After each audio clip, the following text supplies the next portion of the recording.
Good morning, good afternoon, good evening, wherever you are, whatever you're doing, and welcome to a special edition of Transfer Market Metrics. Unfortunately, I can't be joined by Bart's today, but don't you worry, he's had a say in this. We have crunched some numbers, and probably a bit like you, we're coming out with a few question marks. There is precisely 1 week left at the transfer window, the 1st of September. That's a Monday, 7 p.m. It will slam shut, as they say. And at this moment in time, there's work to be done. How much work? We'll probably all have different ideas about. But we're here to look at the minutes, try and answer the questions, and think the old famous one. What is the squad depth like as it stands right now? I'm your host, Dave Davis, coming to you from a sunny Edinburgh. Looking forward to this one. And it goes a little bit back to, I suppose, last night, wasn't it? Paul Joyce had the comments from Arne Slot's embargo around the forwards. And if Isak came, is that enough? I'm sure you've seen them. You may well have read them yourselves today. Have your thoughts on that? We're here to try and bring a bit of a logical eye to it. Do it minute by minute through the areas of the team and think, are we sure? Are we not? Might well not change your mind in any of them. Might well not be trying to change your mind in any of them. We will see what comes up. So let's work through it, ladies and gents, one by one. And there's some key things for this. It is important as we sit here right now and analyse that we do talk about who's departed, who could even step up, and is there any potential targets in their area that seem realistic? Because that's always important to say. So we go through the team bit by bit. And before anyone jumps on me for this, on the screen, may or may not recognise, that is the lineup for Bournemouth. Before people start shouting, where's Grab, where's this player, etc. This was the team that started the game last Friday night. That's why you're seeing Kirkes, VVD, Konate and Frimpong at the back. We all know he's got the injury currently and will be out to the international break. And then, people asking me already about McAllister in the chat panel and is Mrs. having a baby? Is he out for Newcastle? Same as me. Probably you've not seen him in the travelling party in those photos, in that footage. No, nothing more. We will see what develops tonight. But let's have a look at the defensive line, first of all. The back four that Liverpool play with, which has seen a few changes, it's important to say. Some big incomings, some big departures. And it's probably right to start with the departures here because naturally a certain right back departed this summer, didn't he? But it's important to remember that he actually played 3,479 minutes last season. That is a huge, massive contribution. At centre-back, we lost a body as well, didn't we? Or we lost Jarell Quansah with a sell-on clause, about 35 million plus a sell-on to Bayer Leverkusen.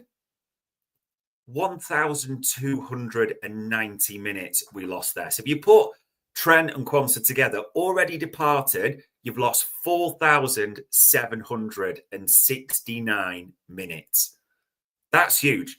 That's a big dent. Okay? So you've got to fill that. Okay? Who else could you be losing? It's important to say, and he's kind of there at the bottom of the screen. I do adore the Greeks, Gausa, but Liverpool don't need three left-backs. They were never going to go into the season with three left-backs. And Tsimikas there, 1,674 minutes he racked up last season. So I think there's cover there. So let's kind of break this down as we go bit by bit. I mean, this is brilliant that we brought in Milos Kerkez. I know we didn't have the best debut against Bournemouth, but I thought there was a lot of circumstances to that. I do think he will be a brilliant signing. And naturally, and I'm going to do this before people say I've got 12 players on the pitch, it's more about squad depth than anything to illustrate it. I think of all the positions now, Kerkez and Robbo to cover left back. Robbo's leadership naturally in the circumstances. The squad is very strong there. And I know people will talk about injuries at fullbacks. We'll get to that. But left back on paper, really strong.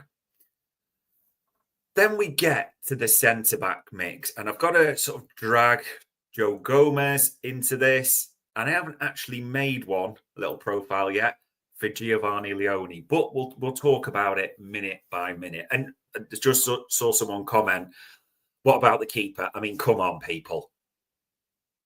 Alisson and Marmadashvili. You don't get better depth in world football. Simple as that. So let's just put a tick in the box for that one. It's centre-back, I think, where people are concerned. Naturally, we're going to look to Virgil van Dijk. You didn't pay that big money for the renewal for 2 years to drop the minutes. You want him to play in the important games, of course, every minute possible. So that's in the mix.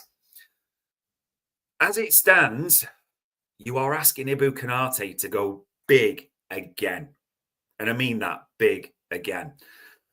Ibou Konate played 3,372 minutes last season, which, if you compare his highest to Jurgen Klopp, or the season before, or the last season with Klopp, you could say 2,589. So it's a big jump for Ibou last season. And in fact, a very good season, bar that little Hendrick shite taking him out, wasn't it, with that knock? But no real sort of muscle injuries, fatigue, the things you would expect. So, yeah, that is important to consider. We are going to be asking him to go again. Joe Gomez right now seems to be the third choice centre-back. And as I say this, people will already talk about, well, he came home from the Far East with a minor muscle strain and that concern in the mix. Of course, I get it. Came on for 20 minutes at right back. And then we're also told by Arne Slot that, and I want to phrase this carefully because I think people misinterpreted it. 20 minutes and then he couldn't train completely for 3 days in a row. So I think people said he couldn't train at all. I think it was part of the session, as a few journalists have confirmed he couldn't, but he was back in training on Thursday. And well, many might scoff. And I get this because anyone want to have a guess how many minutes Joe Gomez played last season? I mean, Redman 76 there has put Gomez has an Achilles injury, not a muscle strain. Sorry, it was Achilles, wasn't it? Yeah, you're absolutely correct. But last season, for whoever's watching, 8,700. Sorry, 8,000. 8,000. What am I talking about? 874. Sorry, it's confusing numbers. I'm trying to do too many things at once. 874 minutes for Joe Gomez across all competitions. And absence-wise, he missed or wasn't available for a squad 28 games last season, 137 days. To that. Now, there is an argument, of course, that Kwanzaa is now covered. And I get that. You're thinking, well, 1,290 minutes. And when you look, Liverpool have brought Giovanni Leone into the squad there, haven't they? Which is a big positive because Liverpool really wanted this kid, was all the briefing that we got. And at the same time, they've been chasing that young centre-back for a while, haven't they? The new, another Lenny Yoro, Dean Huijsen. We know they wanted that calibre. And this is why they've paid that around 26 million quid for this kid. And actually with Parma, who, yes, were 16th in Serie A last season,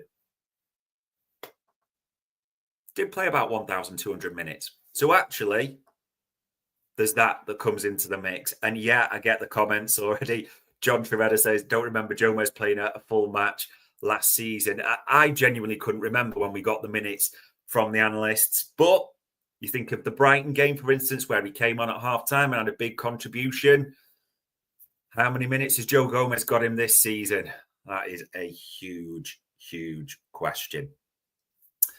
And then you come back to the right-back scenario, don't you? Where naturally, as we start the season, it looked like Jeremy Frimpong would be competing with Connor Bradley.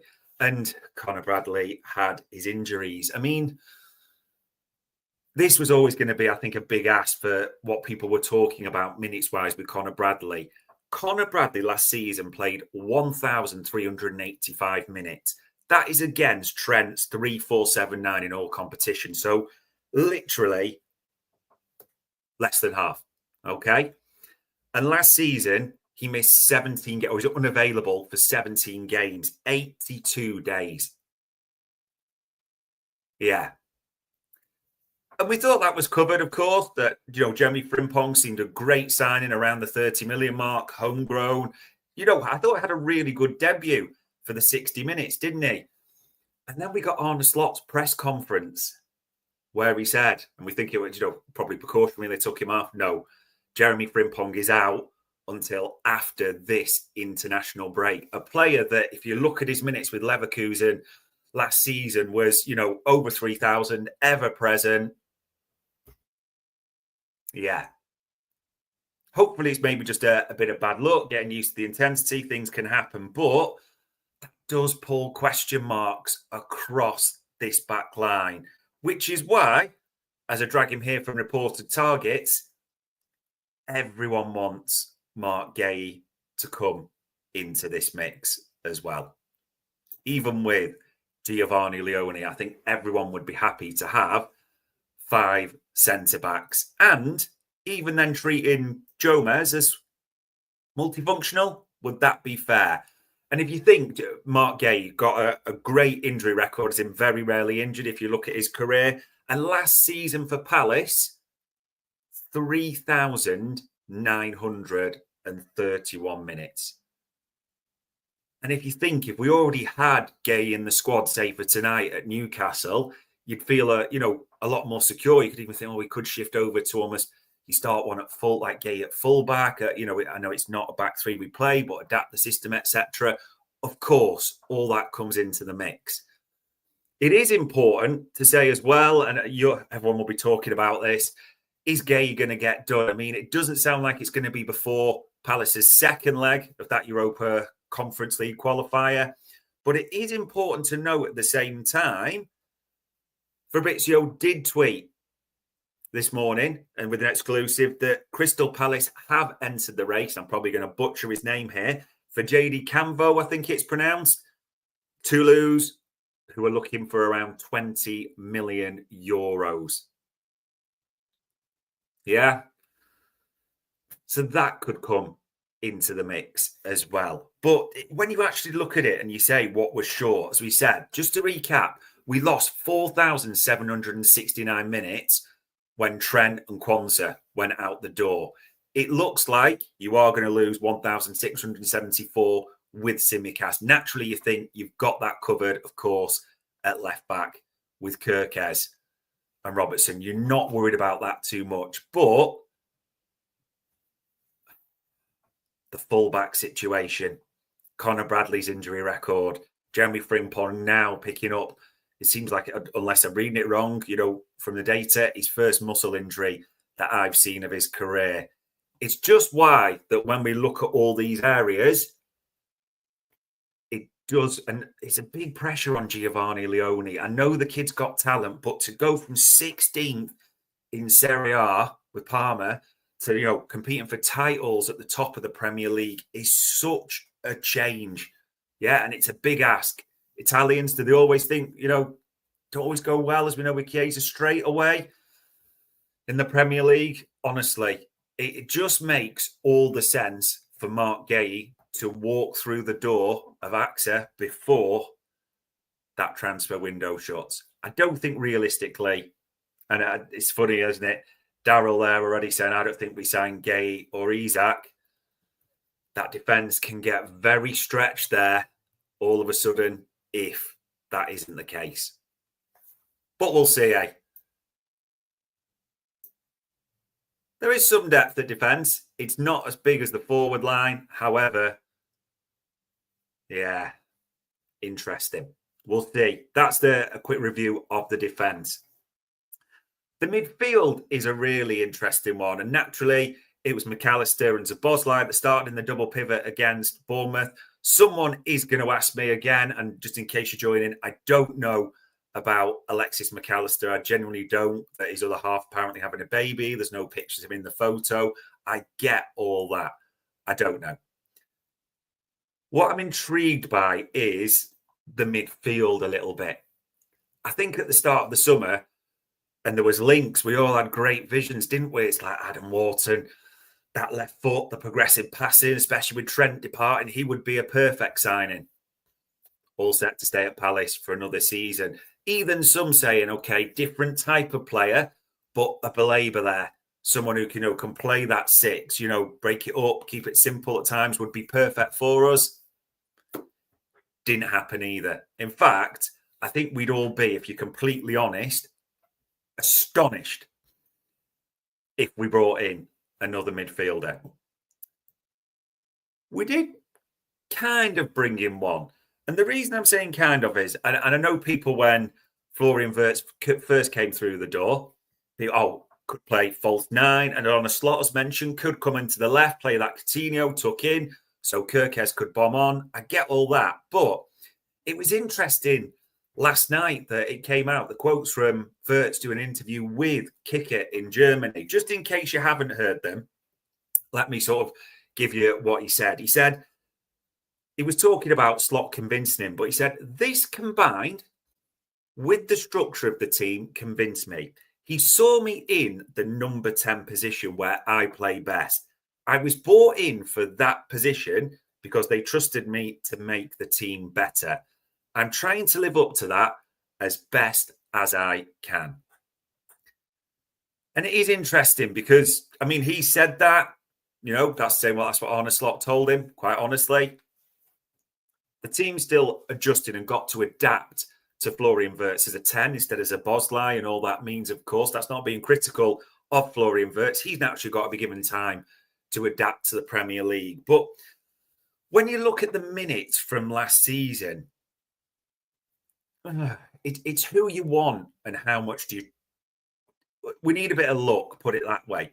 And the reason I say that is, this was a title-winning midfield, so you can't be, too derogatory about it. However, really important to say, they were on their arse. They were blowing out their arse at times last season. And thinking back to, remember that Carabao Cup period where we played PSG at the same time? They just looked a little dead on the feet. There is now another player in the mix that this comes into it. But if you think back to last season, Grav, practically an ever-present, and it's great. Feels important that he's back for tonight. 4,207 minutes in all competitions. Yeah. So Bosley, not too far off that number as well. Maka, the best midfielder in the Premier League. Yeah. They're going to be asked to push again. And it is funny, Redman there, 76, saying, I think we need another midfielder. Without Gravenberg, the midfield was easy to get at, go beyond in our 2 games so far. I'd look to bring in another 6. I think we all wanted, to be fair, a Wharton, a Belabor. I think everyone did, especially Wharton with Trent going. You thought, give us that progression in the middle. But got to be honest on it, it doesn't look like there's any sign of that happening. I think we'd all be astonished now if it did before the deadline. Big sign of the summer, Florian Wirtz comes in. And if you think to his minutes with Leverkusen last season, 3,392. Yes, it is in a less physical league, but it is important to say that even at a young age, used to playing week in, week out. So that's important of giving players minutes. Curtis Jones is an interesting one. 2 years left to go on his deal. Apparently the club is trying to negotiate. That's not going easy. But last season, do you remember how many minutes Curtis Jones plays? Because he had a few when he was injured, of course. 2,438 minutes last season. So naturally, that could be up to little, couldn't it? Again, depends on his availability. So that's there. And then you do forget, but the man with the gum shield, the number 3, the Japanese captain, Endo, I think, 5th choice centre-half, 6th choice midfielder, you would probably say, and then I'll explain where I make him that. But last season, covered a bit, but still, in his entirety, he played 865 minutes. Not really too much. So I suppose you could argue there's a freshness, but I think if you're all being honest, maybe against weaker opposition when the game's done, yes, you don't mind him see him coming on. Yes, when You may be locking it down at home at 2 or something like that. I get that. I don't mind that sub at the same time. However, you weren't all crying with happiness when he came on against Bournemouth. And yes, right back, we never want to see him there again. Of course we don't. But how many minutes do you want for Endo? And that sounds terrible to say. I think if Endo goes higher this season, you just hope it's because of the old garbage time, as they'd say. But I don't know. And this is going to sound harsh because he's off the pitch right now. But Harvey Elliott, I mean, hardly had a sniff last season. Has a great Euros. It does feel like this one will get done before the end of the window, doesn't it? That Red Bull Leipzig look likely. Other clubs have been linked at the same time. But Harvey Elliott's minutes last season, and it's interesting there. ELFC just put in the chat, Elliott has to stay now. Okay. Well, Florian Wirtz is coming, who, as we said, just to reiterate, had played 3,392. You're spending 116 million as a package to play regularly. So that's the first thing to consider. The second thing is they're clearly fielding offers for Harvey Elliott, and, you suspect he will move anyway. But last season, his minutes, a lot of people didn't quite seem to notice this, and you might do. 822. Actually played less than Endo, Harvey. Only 822. The case for Harvey staying in terms of as a body, I absolutely get, because we're already thinking, God, we're low in certain areas. We can't afford to spare one more. But it's being a bit harsh, and I get it. Yeah, I fully expect Harvey Elliott to depart, and 40 million with a sell on, 50 million without, somewhere in between or around that figure sounds absolutely brilliant. But I think it's not going to happen. It looks like genuinely there's no solid links as we can sit here right now and say a midfielder's coming in. It would be a brilliant surprise, but it would be a hell of a surprise right now. You are going to be asking that group to go again and go again big time. You just hope come, later stages of the season that they aren't going out their arse as they were in this campaign. And someone might argue, and I should bring him onto the pitch, to be fair, because I do think he's a real talent. Trey Ione, yes, of course, he comes into the mix. Some will argue, naturally, for them, I don't think he is for Slot. A bit ahead of Endo in that pecking order. But if you're realistic at the same time with Trey Ione, you're probably thinking, I don't know what, you tell me if any different. 500 minutes, something like that. The cups, of course, to rest the senior stars, but you're not expecting anything more. You can't be expect anything more from Trey Ione.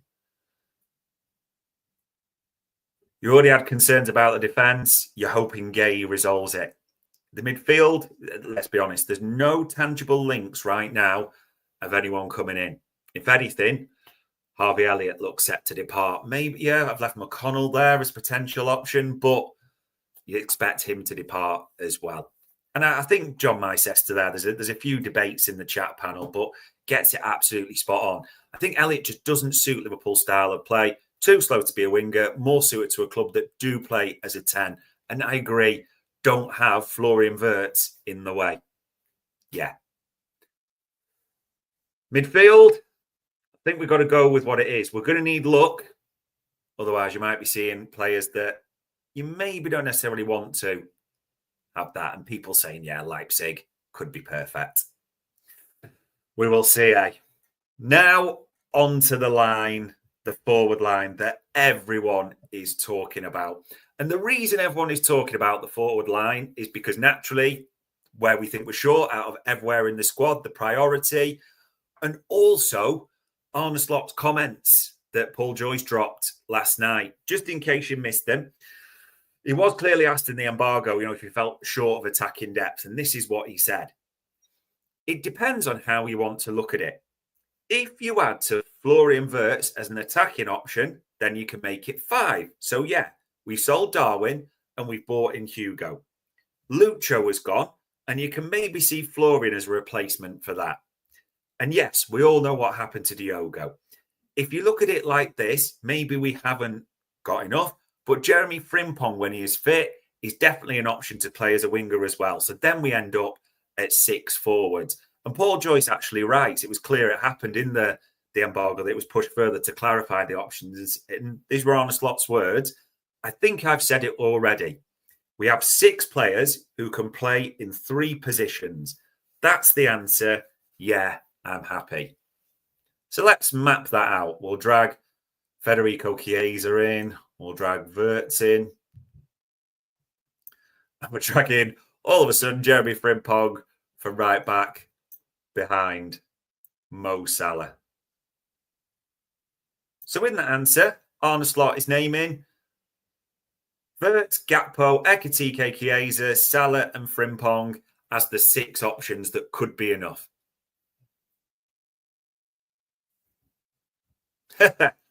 Yeah, probably a bit like me. You're not buying it either. Or absolute best case scenario, you get a trifle load of luck. And I know some people are starting to say, well, it could be January for Isak. I don't think that, you're already there on a prayer, basically. Tony Steele saying there in the chat panel, we let Diaz go and didn't bring in a replacement. Kind of mad. I mean, nothing will be more pointed this summer, obviously, than the tragedy of what happened. We had 3 attackers that left. And when you look at it, just to be factual for a second on this, ladies and gents, Núñez, 2,038 minutes last season. Luis Diaz, 3,336. Diogo Jota played 1,832. So before you even get started, that's 7,206 minutes that went out the door. That's huge. Now, it's important, as Bart said with this, that the way the game's changed in certain aspects, that the game goes longer. And people say, well, why are you talking about that? Because of the minutes needed. I think Bart wants to be quite clear on this when we were sort of running these numbers. Each game is obviously about 100 minutes now. And the target is to play 60 games a season, isn't it? So it's 6,000 minutes per position. So 18,000 across that front line, the 3 positions as a unit. And he was keen to reiterate that. And also you have to remember last season, we only got to the round of 16, didn't we? With the first knockout round, so I should say, in the Champions League before we went out to PSD. So we should have had, ideally, another 7 or so games there. Crazy, eh? But, yeah, just some facts on that. So those 3, we lost 7,206 minutes.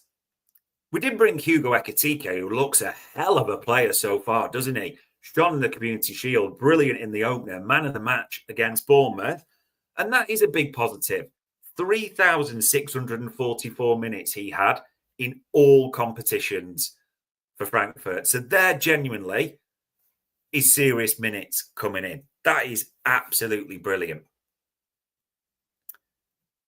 It seems like right now, Federico Chiesa is the backup 9 or the person who would, be first. You could argue the difference on this, but he came on and played there, didn't he? Chiesa last season, 466 minutes. Nothing. Practically half endo. Yeah. And I mean, some people are putting there, Chiesa won't stay fit straight away, and you do look at his injury record, which is sketchy at best as we start to dig. If you think back to his last season at Juventus, when, he played a good number of minutes, that was 2,512 the season before. So naturally, you are thinking, and this will be popular in many, because it's the big turnaround of the summer. He seemed, odds on, Thanos inevitability to leave. But you would expect Chiesa to make a big increase from his 466 minutes. So that's some way you're getting the loss there already. Wirtz already said he was honest about, Slot's told me about the number 10, but Slot has mentioned he could cover in there. But covering in there on occasions is completely different to what we had last season. Completely different. The big strength last season was the Diaz-Gakpo alternate on the left-hand side. You put your hands together and you got a Mane, when you added those two up, didn't you? And remember I said Diaz was 3,336 minutes last campaign. Anyone clock Gakpo's minutes? Because he had a few injuries, did Cody?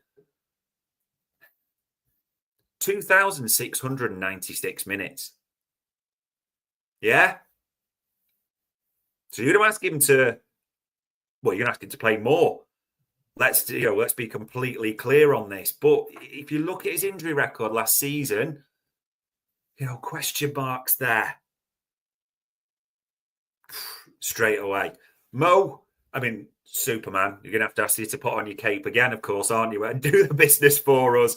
Completely the same. And as a few were chatting, you're all of a sudden expecting all those players to play maximum minutes and stay fit. You will look, and as a few have put in now, the midfield didn't really get injuries at all. So you're asking for that straight away as well. And also, if Frimpong is the sixth option, he's injured. And, Connor Bradley's record is a bit sketchy there as well.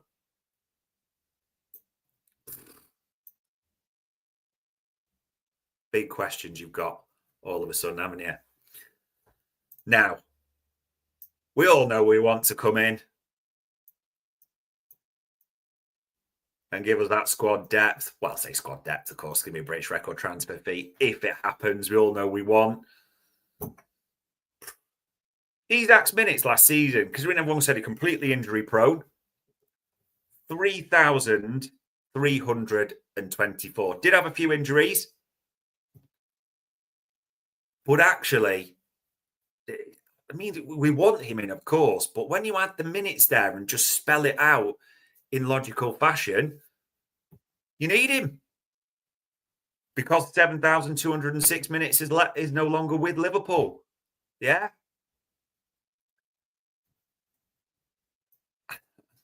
I want to be careful when dragging, Rio and Gamoa onto the pitch. We also saw in that Paul Joyce article that, as he mentioned, Liverpool were not wanting to buy any name check, Barcola and Malik Fofana, because they want to give Rio and Gamoa a pathway to the first team.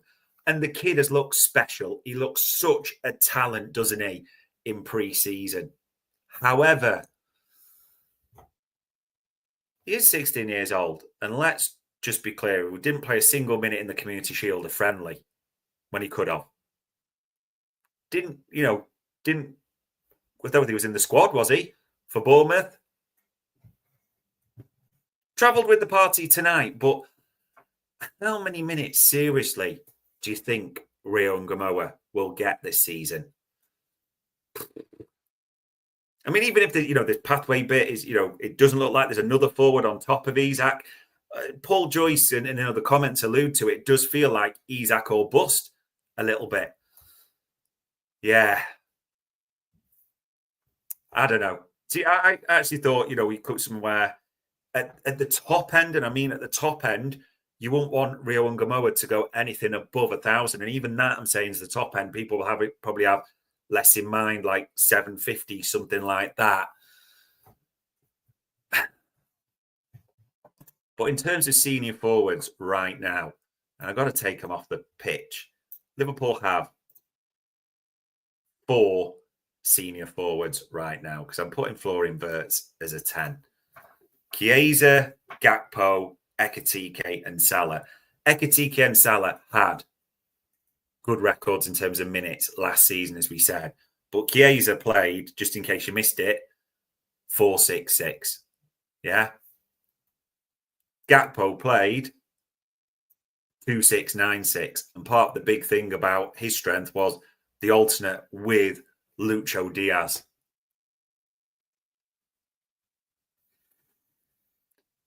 That forward line to me, as I said, at best, if you think back to last season, we had 6 senior forwards.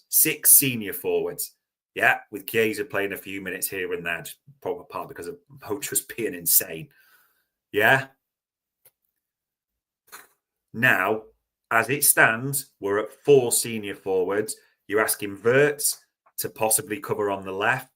Again, you know, one injury and the whole thing just topples down a little bit, doesn't it? Rio and Gamoa, what seriously can you ask of that kid? Honestly, when you stack it all up, we've gone from 6 senior forwards as it stands right now to 4.5.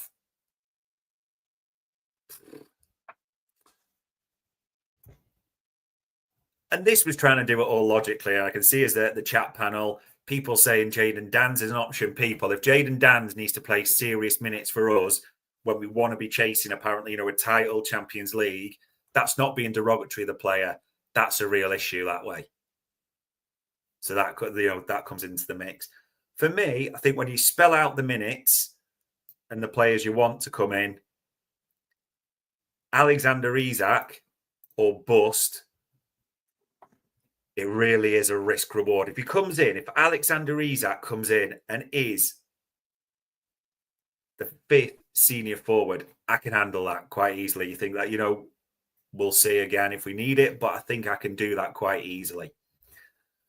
If he doesn't come in, dear God, we're on a bit of a wing and a prayer, and we will need a few prayers on the wing at the same time. Mark Gay, I do think with the injury records, the potential concerns already against Bradley, Frimpong now, it might just be a one-off, you know, for full transparency. Canate historically, Joe Gomez's injury record. Isak feels a must. Gay feels very good to do, but probably not a million miles off that. People, there's literally a week left of the transfer window. This is not panic stations, as people will say. This was just an honest minutes, an honest, logical assessment that me and Bart's wanted to do of the minutes that have left, the minutes that have come in, where you may be short. And ultimately, even just the numbers, as we said, we had 6 senior centre forwards last season. We've now got 4, a player that can play up there, others, you know, that can at a push.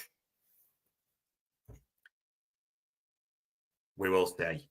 It does feel that as the window evolved, you know, we felt so strong about, and Wirtz, Kirkes, Katiki, brilliant signings. This last week feels pivotal, doesn't it? Yeah. And you do think in that forward line, there needs to be at least, obviously, one body come through the door. We expect it to be Isak, but it could just be Isak or bust, as I suggested. We will have to see. There you go. Share your thoughts, comments, obviously, when it's published. Great to see the reactions in the chat panel. Different people had different thoughts, but me and Bart's wanted to spell it all out logically with the minutes, with the statistics there. You can make your own calls on that. As we said, Arne Slot, I said what he said yesterday. Florian Wirtz said he was bought to play as a 10. Not my words. If there's no bodies in before the end of the window in a week's time, Monday, the 1st of September, 7 p.m., you will probably have some words yourself. But there we go. Thank you for watching. Thank you for commenting. That was a transfer market metric special at Anfield Index.